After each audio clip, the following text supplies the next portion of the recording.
Welcome to the latest episode of 5 on the Floor, the 5 Reasons Sports Network. Thanks for joining us on your favorite podcast app. If you're Android, no more Google Podcasts. Check us out on Spotify or the 5 Reasons YouTube channel.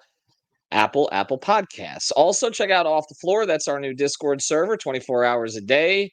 That's right. We're open all night. You can talk heat away from Twitter. $2.99 per month. Link is right here in the description of the podcast feed and on the YouTube channel, as well as pinned to the top of the 5 Reasons Twitter page. Also, check out the great sponsors of the 5 Reasons Sports Network. Includes our friends over at Big Brother Ironwork. They specialize in all metalwork, such as aluminum fences, gates, pergolas, railings, and more. They got more than 20 years of experience, established experts in the field. They are big Miami Heat fans, of course. That's probably the most important thing here.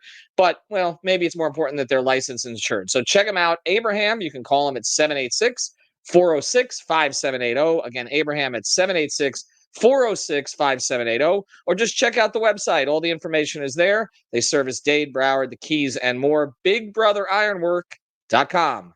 And now, today's episode. Down to Biscayne. Yikes. 5 on the floor, ride for my dogs. Where here's the thing, you can check the score. Hustle hard, couple scars, wearing bubble frogs. Just like Butler said, you in trouble, y'all. Kept the floor playing, got it all banned. Y'all seen the block, stop with one hand. And Pat we trust, it's power, have the guts. We're here to bring the heat, y'all can hang it up.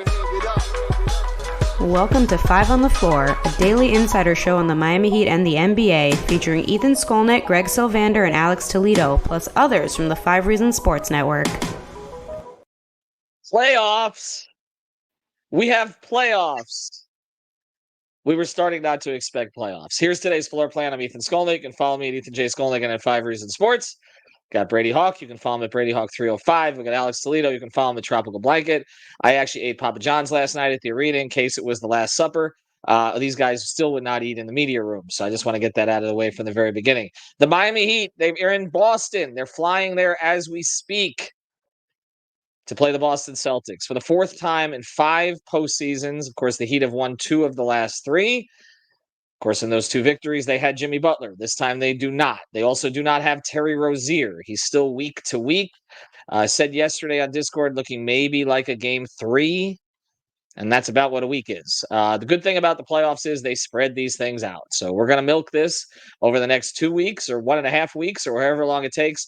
And obviously, they're going to try to get Rozier healthy with that neck injury, but so far he's not available. Duncan Robinson did play last night. So I think you can anticipate that they'll probably ramp up his minutes a little bit here in this series. And I think you can also anticipate, and Caleb Martin pretty much said this last night after the game, I was in the locker room, probably see the same starting lineup that you saw in this past game. So what we're going to do here, we got Brady Hawk. You can follow him at Brady Hawk 305. Alex Toledo, you can follow him at Tropical Blanket. We're going to try to find a way that this can be competitive. Let's just start from the very beginning on this, okay? Because I think we should state our positions. Does anybody think they're winning this series? Alex's mic doesn't work, but I don't know if that's why he's mute right now. You're just shaking your head? I'm shaking my head for multiple reasons. Okay, there you go. They're not winning the series. Brady, are they winning this series? I'm not going to sit here and lie like I haven't talked myself into it weirdly at random moments. Like, let's just be – I feel like everybody has, like, randomly talked themselves into it at certain pockets. Like, if this happens, but, like, you have to have a lot of things break right, and I think that's kind of what we're going to talk about here. All right. I don't think they're winning the series either. I don't know if they would have won the series if they were totally healthy at this point. And we talked about that over the course of the season, that I thought – some thought getting Boston earlier was better. I thought getting them later was better because then you would have assumed that the Heat would have developed some rhythm that we hadn't seen the entire year by the time they got to the Celtics. At this point, you've got a rested Celtics team. You got a Miami team that is coming in completely wrecked. I mean, they don't have Jimmy. They don't have Rozier. Duncan is still not 100%, even though I mentioned that he's playing. And so you're talking about maybe 3 of your 4 or 5 best offensive players are just not available to you or not in the shape that you want them to be in. And you're going against a team that was, and again, I think we all despise many things about the Celtics and their fan base. They were, as even Tyler Hero said yesterday, historically good. This year in terms of their offensive proficiency. And just in terms of the way they dominated a conference. I mean, look, it's a weak conference. A lot of these teams that won in the high 40s and then the Knicks getting 50 wins, they beat up on the garbage at the bottom end of the conference. But still, Boston lapped the field. You got to give them credit for that. They're much better than they were last year. Thank you, Joe Cronin, who decided to send Drew Holiday to them, which was the thing that pissed the Heat off the most about that whole offseason process, because they would have liked to have gotten it on Drew, or certainly not have him go to Boston. And then the Porzingis trade for Smart has obviously worked out to this point. We'll see if it does in the playoffs, because Smart was a core rotation player for them in the postseason, and Porzingis tends to get hurt. But Porzingis was kind of a cheat code against the Heat this year, and they were 3-0 against Miami, even when Miami was healthier. So all of that being said, things are against them. I'm going to say one thing, though, okay, and then we're going to get into just strategy with you guys, is that there is this Ewing theory concept, okay, and was actually created by, of all people, Celtics superfan Bill Simmons, where a guy goes out. This goes back to the 1999 playoffs, where the Knicks were actually the 8th seed. But Patrick Ewing was never their franchise player, was never really healthy at that point. And they had put a team together on the fly that hadn't really worked in the regular season. It was a 50-game season. It was shortened because of a lockout. They actually only finished 6 games behind the Heat, but they were the 8th seed and the Heat was the 1 seed. And without Ewing, once they figured out they weren't going to have him, which sometimes makes it easier, they created a new game around Allen Houston, Latrell Sprewell, and Marcus Camby primarily. They beat the Heat, and they went all the way to the finals. So this kind of thing can happen. And there was actually a Heat executive that I talked to a week ago before he knew that Jimmy was going to get tackled by Kelly Oubre. And he said that the big problem for them this year was not that guys were out, it was that they were out and coming back in. That they could never develop any continuity because it was 2 in, 2 out, 2 in, 2 out, and all of that. And sometimes it's better to just know someone is out. So at the very least, the Heat have clarity. They're huge underdogs, 14.5-point underdogs on Better Edge. Use the code 5RSN to get $20 to play. They're 14.5-point underdogs. They are the biggest long shot of all the playoff teams going into the postseason. They know what they have, and they know what they don't. And maybe there's something positive to that. But let's go to this, Alex. If they're to win, what is the one matchup that they need to exploit the most? Oh, man. I'm going to go into my signature. That's a tough question as I stall for time. But I guess to me, it just like there's a lot of space for creativity, I think, with the way that Spoke can go about the matchups in this series. And we saw last night being the perfect example, and it was being asked about post game, and everybody saw it to start the game. Bam was matched up on DeMar DeRozan, Nikola Jovic on Vucevic. And that's something that they're able to do. And we've seen different versions of that, but with Bam guarding bigger players like Giannis and Zion, while Jovic covers a Brook Lopez or a Valanciunas, this is obviously a different thing. And I think we're all like aware that Bam is capable of doing that. So if he starts off with that type of game plan, then I think whoever Bam's guarding is that matchup, because I think it's like, and that's pretty tantalizing to think about too, because it's like you can theoretically throw maybe Caleb on Jaylen Brown, Bam on Tatum, and I think Bam on Bam. We just lost Alex for a bit, though, but I get where he's going. On the Bam matchup here for sure. I mean, I think the biggest matchup they can exploit is the guy who'd be setting up these matchups, which is the coach.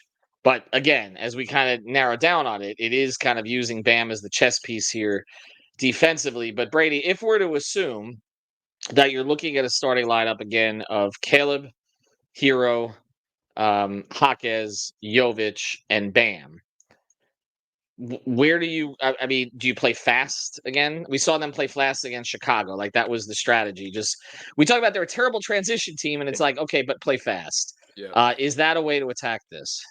I think so. I was talking to Jaime and Bam and a couple of guys about the way they leaned into that. And it's like you have a team full of guys in their low 20s, and you have guys that like to play fast, that it's almost like Spo's like, okay, just see what happens. Just make it, the whole goal here in this series and in every game here is to make it as ugly as possible. Just make it disgusting basketball. Just try to just make it a defensive game and just make it like a horrible watch. But with that said, when you're trying to turn them over and make things ugly, you have to play fast. And as Jaime was talking about when I asked about it, he was like, you want to try. You don't want to go up against that set defense as often as possible. You still, even if you're the way they are in transition, you have to try and take advantage of it. You just have to. That's the only way you're going to have a chance of like putting runs together. Because as we've seen, they had a big first quarter against Chicago. Second quarter comes around and there's a bit of a drought. Like they can't have those droughts. You have to find pockets of the game to do that. But I think that the matchups question, I think the one that pops out to me is Jaime. And it's crazy to say because he's the rookie and the fact that he's kind of your mismatch guy. But I talked about with Alex at the game. Like I've been saying it all season. Jaime does not. The one comparison to Jimmy that is not all the way there is Jimmy looks for mismatches. He looks for advantages. He looks for somebody that he's like, okay, I can attack that guy. I can put that guy on my back, and I could go at him in the mid post. Jaime doesn't do that. Jaime just goes at whoever is in front of him. He does not care if it's a big man, if it's a guard, if it's a wing. He's going to just go at you. That it feels like in a 7-game series when there's schematics and there's counters and everything being put back together, they have to come into this game and say, Jaime, you have to go and attack this guy here and go after this spot and do this. And you can't just keep going, I think, all around. So it's like, that's the one spot and matchup that I'm kind of looking for. And look, in that starting lineup, there's not a lot of things that you can attack. Like you have obviously bigger wings. You have Porzingis out there. You have kind of two guards that are tough defensive guards. So it's not like you could just go find Drew and post them up. But there are certain ones off the bench. There are certain matchups they can go at that Jimmy has always done that I think that's going to be an interesting one. I think if they could find ways to, and the other thing here is they have so many pick and roll guys. They have pull up guys on this team that Jaime's the one guy that gives them a different element. Like it's like, okay, you could put him here with his back to the basket and at least gives them a different look. So I think that matchup's going to be important, but I mean, we can't, Ethan, I think we're going to get back to the main thing here. We can't look away from Tyler. Like Tyler, Yeah. He's averaging 24 game against Boston this year across 3 games. He's had big games. He attacks the drop. He's hit pull-ups. Now the question becomes, he's not just the other guy. He's not just the other guy next to Jimmy. Now they're scheming against him in this playoff series saying, Tyler, we are not letting Tyler go off against us. They're going to find so many ways to try and push him out that it's just, it comes down to the way that Spo and Tyler treat that counter.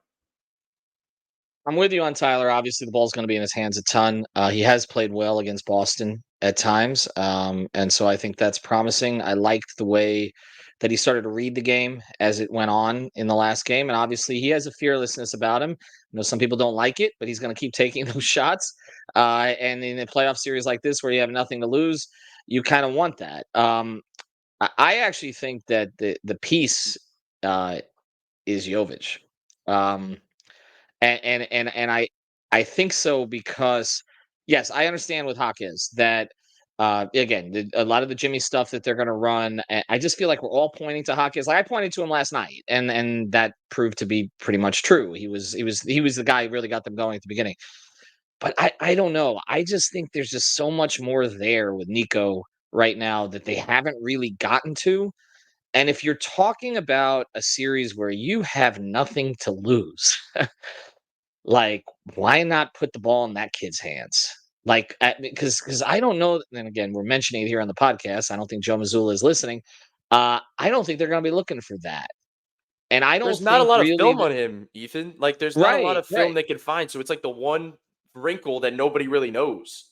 Yeah, and that's my thing is that so we saw some of it in the World Cup, right? We saw some of it in Summer League, but then it was like, all right, he did this great job kind of learning how to be a positional defender and what he did filling it at the 4 spot.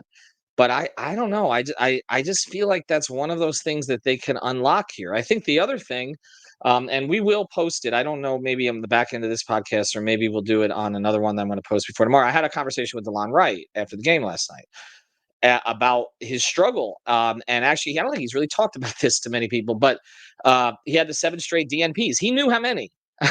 He's like, yeah, when I had the 7 straight DNPs, and he said I wasn't in shape.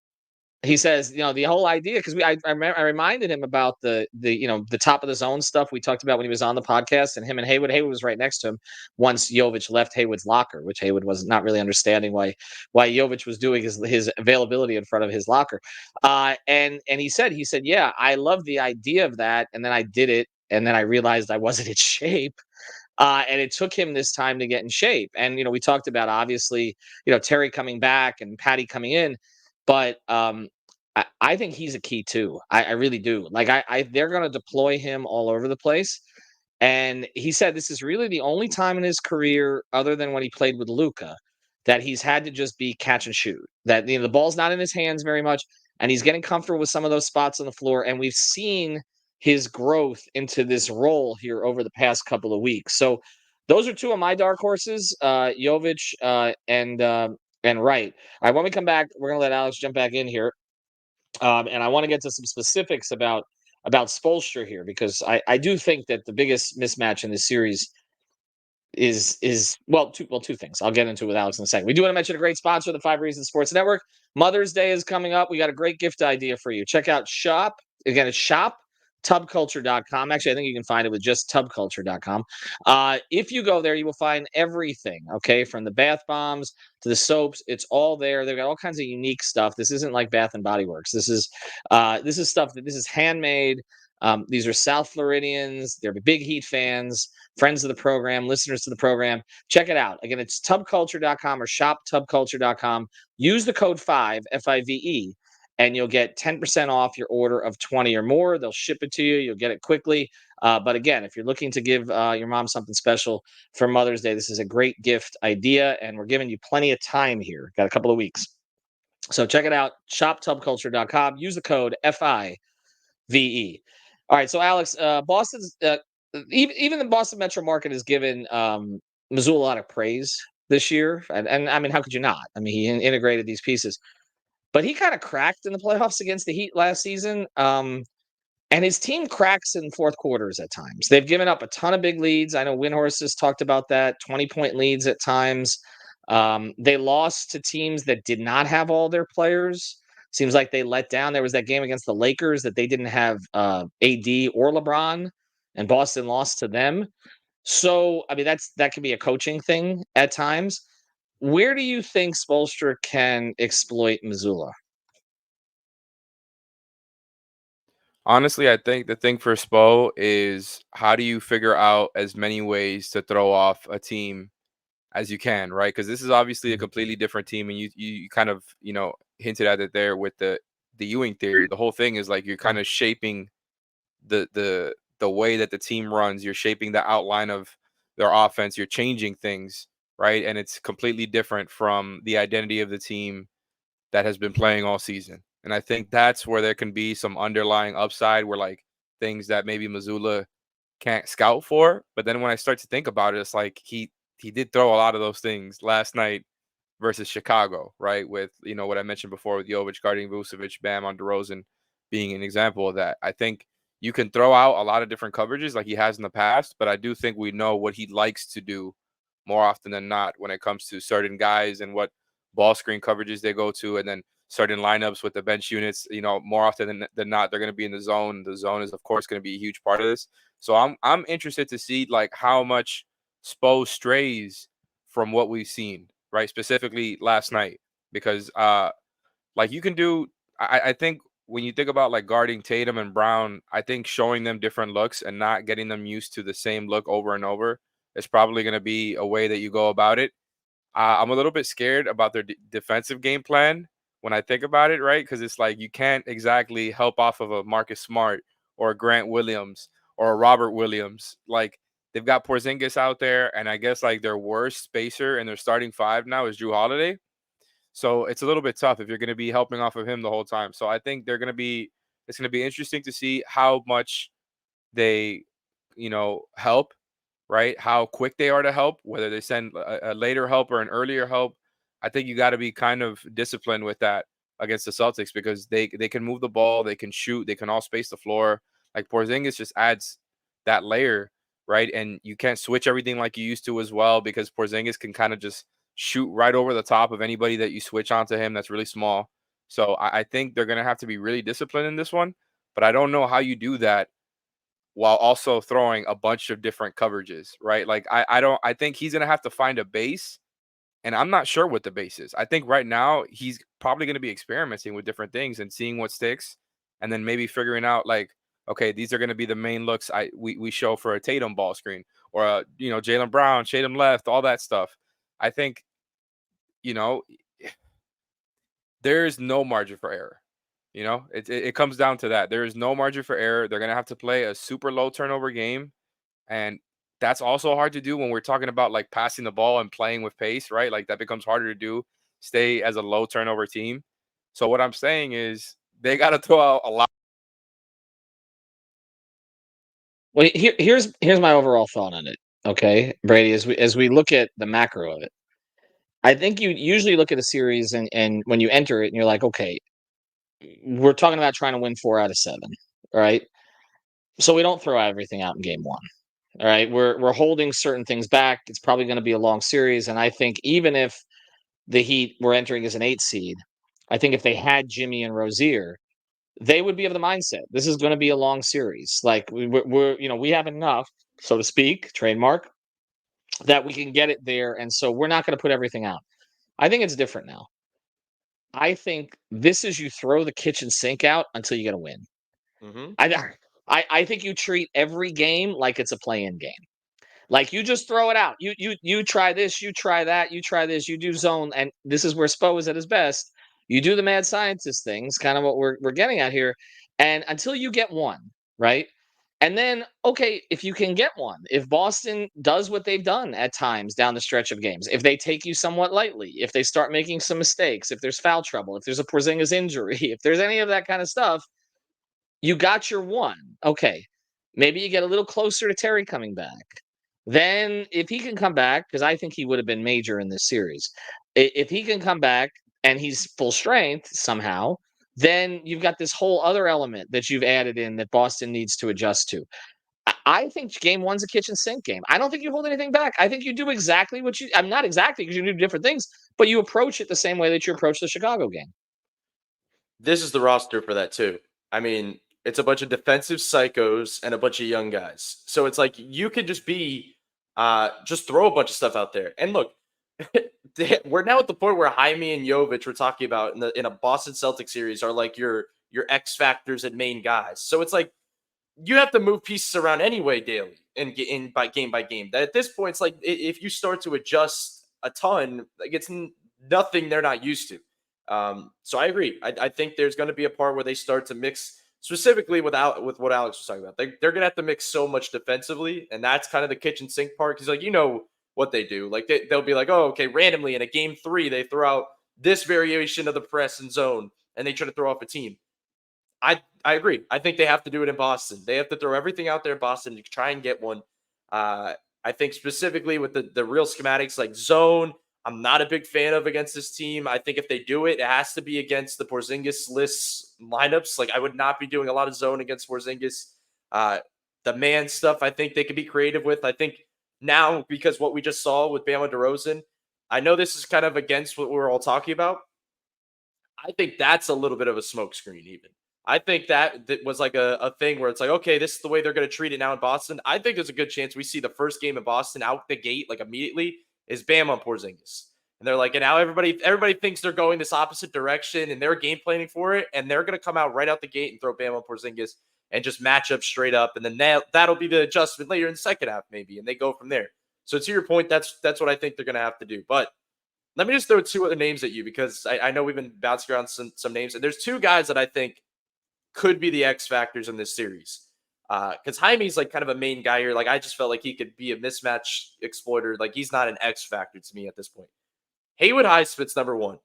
Like that's a guy that's playing 36 to 40 minutes in this series a game. Like they need that guy out there. They need him guarding Jason Tatum. They need him guarding a bunch of their wings. And Spo is once he's on the floor, Spo's not taking him out. Spo is not taking him out against this team. He just fits too well of what they need, and they want to make it ugly. And the second guy is Kevin Love. I think he's the guy, the most important player of the series. I just look at what they need to do offensively. I don't have a lot of trust in them scoring consistently. I just don't. It really comes down to them hitting pull-ups consistently, and I just don't think there's going to be too many pockets where that doesn't happen. Love can change what they do in the half court. He can change the high-low stuff. He can change the spacing. He can bring Porzingis out to the three-point line. He could set up all those type of actions. He's been glued to so many Jimmy lineups that we have not seen a lot of Tyler Hero, Kevin Love. Like we don't have a crazy amount of film and minutes logged with that. I thought it was really interesting in this last Chicago game, like that pick and pop pairing, because they're going to game plan so hard to cut off that Tyler Hero pull up, and they did it in previous games already in this season. That Kevin Love pop is going to be there. He's going to have the ability to get open pull ups, spot up threes off that pop. That it's going to be important.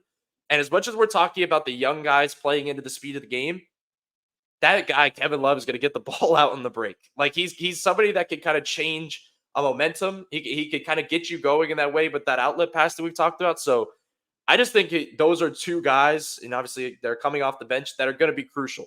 And the other part about the Kevin Love thing, I think we're going to see a lot of Kevin Love Bam lineups. Like, I know he's the backup 5 here, but that's the big change up here. It's like, yeah, Nico can size up and he can guard some Porzingis, but I think you're going to see a lot of Kevin Love in this series where they're trying to size up in that way, and that's when they can adjust to the Bam on Tatum stuff or the Bam on Brown stuff. So I think Kevin Love can unlock a lot of things in the series. Well, that 3-week rest that Kevin Love got, which as he was rehabbing, has served him well because he's been tremendous. He had 16 and 5 in his first 11 minutes in the play-in game, and I was going to say that I do think it's funny. We talk about the Heat not having much size, and they're going against a big team here, but they're going to play with more size than they typically do. I do think that as much as we say Hayward's going to play a lot of minutes, it's going to be at the 3. I can see a lot of these Jovic minutes with Bam. Jovic minutes, maybe even some with Love, and certainly some with Love, and with Bam. And it's mentioned, and you mentioned this too.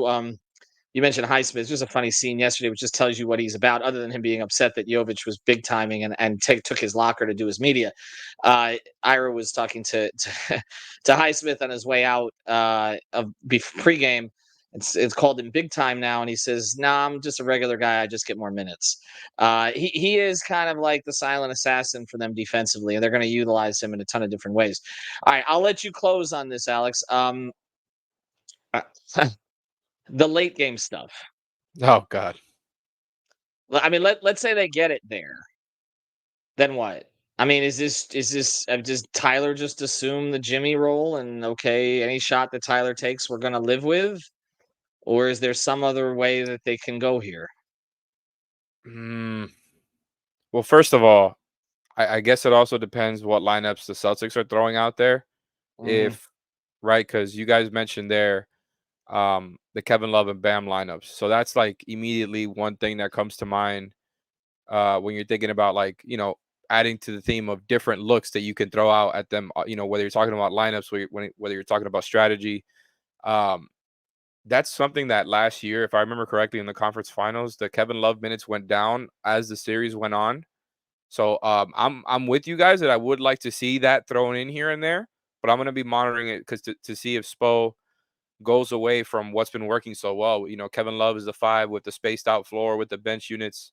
No Jimmy, but like Brady mentioned, Tyler there with K Love. That's something there that like you mentioned, there's not a lot of film on that, and when they're inevitably jamming the Tyler Bam pick and roll, which they're going to be most likely most of the time, trying to take away Tyler's pull up, trying to take away the pocket pass to Bam for the open mid range. I don't think those shots are going to be available to them too often throughout this series. That takes away like the most obvious action that comes to mind with the lineup that they have right now, right? The Tyler Bam 2-man game.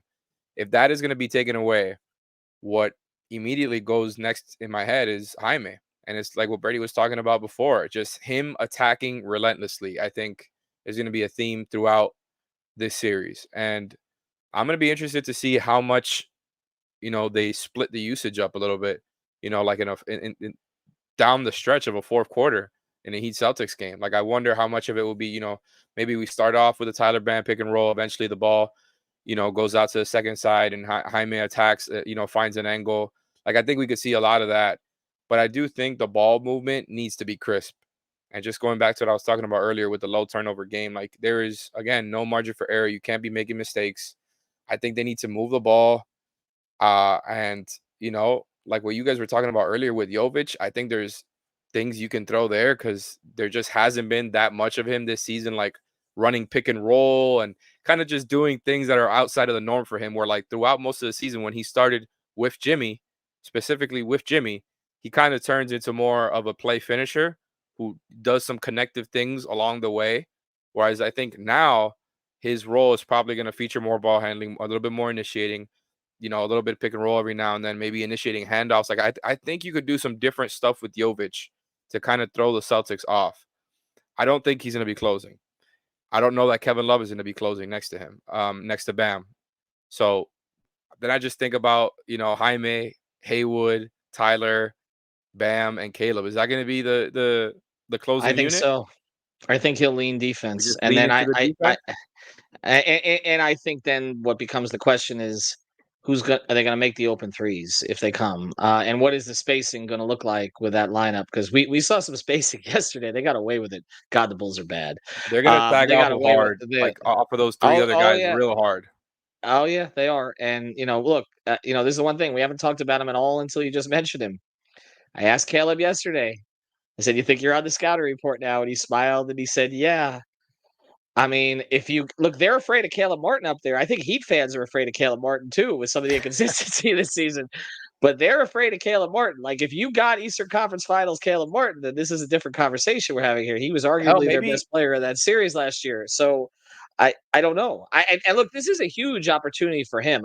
I'll just say this, okay? I think when you look at, and if Greg and I do another podcast, we might dig into this more specifically. But I think if you look at who has something to gain in this series and who has something to lose, I don't think Jovic and Hawkins have anything to lose. I don't think this colors their future in any way. No one is expecting them to be lead guys right now. I think it's interesting to see how the two of them play off of each other, if they're going to be core pieces, and how they play off of Tyler, in case he's going to be a piece. I think the guys who have something at stake in this series are Bam, Tyler, Caleb. Those are the three who have something at stake. You know what I else? think Highsmith has made his case already for why he should stay. But I think Bam is not going anywhere. But I think Bam, Hero, and Caleb with the contract situation, those are the three guys who I think have the most. They have the most to gain or lose in this. In this series. I'm with you there, and I think something that could, kind of factor into this conversation as well with Caleb is DeLon, who we haven't even really mentioned here much, who was, by the way, awesome Yep. last night and has continued to show stuff pretty much every time he's played for the Heat, in my opinion. I think he's one of those guys where, like, we saw Caleb didn't close the other night versus Philadelphia. Like, let's say DeLon is having a particularly great game. We haven't seen him close much either, so I'm not saying this is going to happen. I'm just like I kind of think he thinking through might. different scenarios. If he's having a better shooting game, which Caleb hasn't been as consistent a shooter as the past couple of seasons, his first couple of seasons with the Heat, I think DeLon, his defensive impact, is kind of right there under Haywood. Like, them together has just been menacing, man. A lot of times it's been in the zone, so it will be a little bit different if they're doing some man stuff. But of course, I'm going to trust those guys in man all day. Like, you might not have much spacing, but at that point, you're leaning into the defense and hoping that you can get enough offensive shot creation out of Tyler, Jaime, and Bam. And I think you just lean into, your identity at this point. The more we talk about we this, haven't even talked about Duncan. It was a big one. I don't know if we can. I don't think we want to get our hopes up about Duncan at this point. I just want to say, though, the more we talk about this, because I'm glad you brought up like the late game stuff, because like that's my issue here. My issue isn't the fact that it's not good. Like, can they get it to a tie game with 2 minutes left? It's what they're going to do when it is a tie game with 2 minutes left against this team. Right. In a close game in a playoff series against this team, that's the part that I struggle with of them getting over the top. Here's the part, Brady, that's the scariest of that. Are they going to get the calls too? No, I mean, look, who's drawing the fouls? The answer is no. Right. I mean, which guy's getting to the line other than Bam, maybe? Well, Kevin Love apparently can still get to the line 10 times, but they are going to struggle to get to 10 free throws. I think that is going to be a real problem without Jimmy. That is going to require Hawkins has been leaning into some of those calls lately, so I think Bam has got to be aggressive. If that's the case, we've talked very little about Bam here, other than the defensive end, but on the offensive end, he has to make them work. He's got to make Porzingis move his feet. If Porzingis is going to be on him, he's got to get to the line. We can't just be spacing, screening and spacing and being out of the play. I don't care about the 3-point shooting in this series with him. I do not care about it. He's got to be aggressive and attacking. And Tyler has been getting to the line a little bit more often since he came back, but I'm not counting on that. Again, you're going into Boston with that crowd. We know the NBA's history with this kind of stuff. You were already compromised in that scenario with Jimmy. and now who wasn't getting calls in this latter third of the season, and now you're going up there without him. You've got Jason Tatum, who's still the 19-year-old wonder boy. That is what worries me here a little bit for them, and I think honestly, I think what we may be looking at is they do keep it close, at least one of those 2 games in Boston. But they have a deflating loss that Heat fans are complaining about, and then they're coming back. They should have got that one, and we're saying they should have been their one. And the reality is, honestly, with everything against them right now, they shouldn't get any of these. And so that is kind of where I'm at, where it's like this is all gravy. It's not the season is not. The season has to be discussed as a whole, how they were in the position to even play a play-in game that Jimmy got hurt in. We will get into all of that. But right now, where they're at, this is the biggest underdog in Heat history, probably in a playoff series, other than I guess when they went up against Chicago pre-Riley. When Jordan was there, I was going through it. Like I was asking, Dave Hyde was asking me after the game. He's like, what was the biggest upset in playoff history for the Heat? And I'm like, well, they really haven't had one. It was last year, I guess, against Milwaukee. But other than that, I mean, they weren't huge. Yeah, they were underdogs, but they were mild underdogs. I mean, they were in the first, and there was such strange circumstances, but they were like one of the 3 best teams in the East prior to a collapse, prior to COVID. And you look at, they were 1 seed another year. But you go back Dwayne's years. Okay, they were lost in the first round both years that he carried, 2009, 2010. But they lost in the first round. Like they weren't huge underdogs. They were, they were I think a 4 and a 5 seed those 2 years, if I recall correctly. But they played Boston in 2010. That might have been comparable. Yeah, but they were, but Boston wasn't a 1 and the Heat were in an 8. Like that. This is not to me like, and they didn't win the series. So he was asking like, what's their biggest win as an underdog? I'm like, all right, well. 2004, Dwayne's rookie year, they beat New Orleans. They were actually the home team. They were 42-40, but they were a 4 seed. And you look at, and the problem with the Heat in the Zoe years was they were always the favorite, with the exception of a series against Chicago, and they just kept losing. They lost to the Knicks 3 times as a favorite. So they really haven't been in this position. Yes, last year's run was unpredictable and surprising and all the rest of this. This is by far the biggest underdog they've been in a playoff series. And, like I said, other than when I think pre-Riley, when they got up against Jordan once and he literally played golf the whole series and they swept them. So that's where we're at. You got to go all the way back to prior to Riley, and probably they were even bigger underdogs now. So we'll see what happens. May have another episode. We mentioned Lon Wright here a couple of times. We're going to release that some point, maybe not on this podcast, but we'll get it out here on the podcast feed by tomorrow. He was really once we found the locker he could actually speak in front of, because he kept getting moved around. He was actually very candid last night about his situation. Like Alex said, he could be a big key in this series. All right, thanks to our sponsors, tubculture.com, BigBrotherIronwork.com. We always mention Better Edge. Use the code 5RSN there, and Prize Picks. Use the code 5FIVE. Get your initial deposit matched up to $100. Have a good day, everybody. Thank you for listening to the 5 on the Floor on the 5 Reasons Sports Network. After all, someone needs to listen to my dad.